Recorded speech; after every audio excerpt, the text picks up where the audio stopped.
find great difficulty in steering. At 11 p.m., in reefing the fore topsail, James Wilton, ordinary seaman, fell from the yard upon deck and fractured his skull, which caused his death at 4 a.m.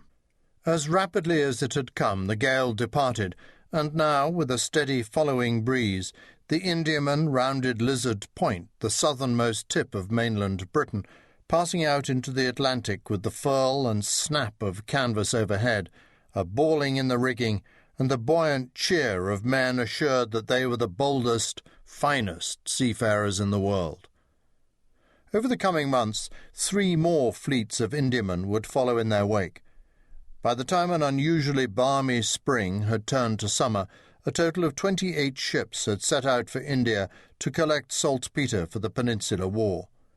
It was to be more than a year before the first came in sight of England again, and the ships that anchored in the Downs the following summer were a battered remnant, the sailors a reduced and chastened band. Even the oldest hands confessed that they had never seen anything like it.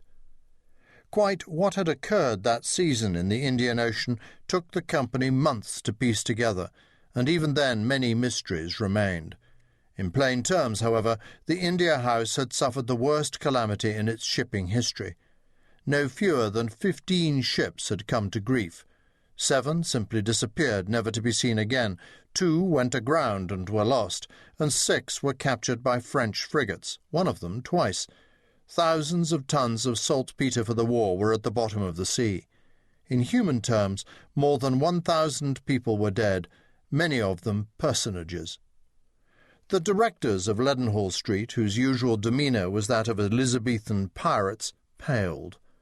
These disasters were linked with that ocean speck, a place so insignificant in size that it was not represented on maps other than as a dot at latitude 20 degrees 15 minutes south, longitude 57 degrees 15 minutes east, a volcanic creation that jutted out of the sea like a row of green fangs.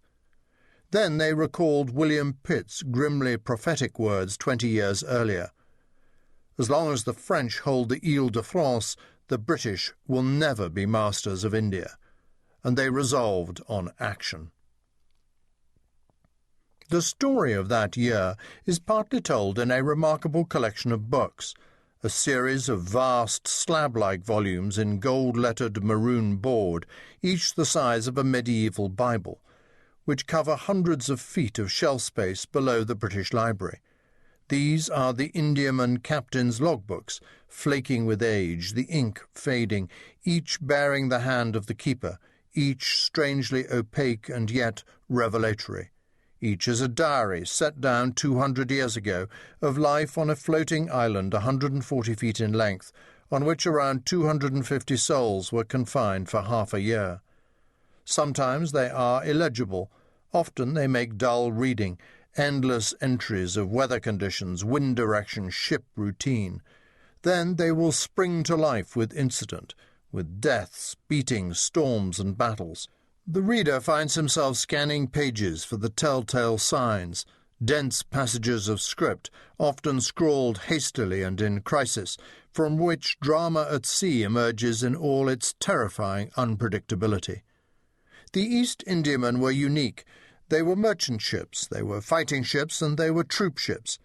Yet they were also the first ships systematically to move civilian passengers around the globe, a forerunner, in a sense, of the great P&O liners of a more cosseted age of travel.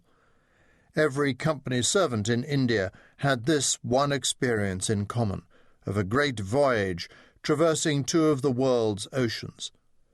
I became intrigued by the Indiaman as a social cocoon, with life on what one writer of fiction called a creaking, leaking, incompetent concoction of oak and pitch and nails and faith, and by images of the great cabin, which was actually quite small, where the rich and privileged, the nabobs, dandies, and military officers, an unhappy species at sea, along with their ladies and children, loved, hated, gamed, drank, feuded, celebrated, sometimes died, but usually endured a confinement that lasted anything from 4 to 8 months, and which would today be found insupportable.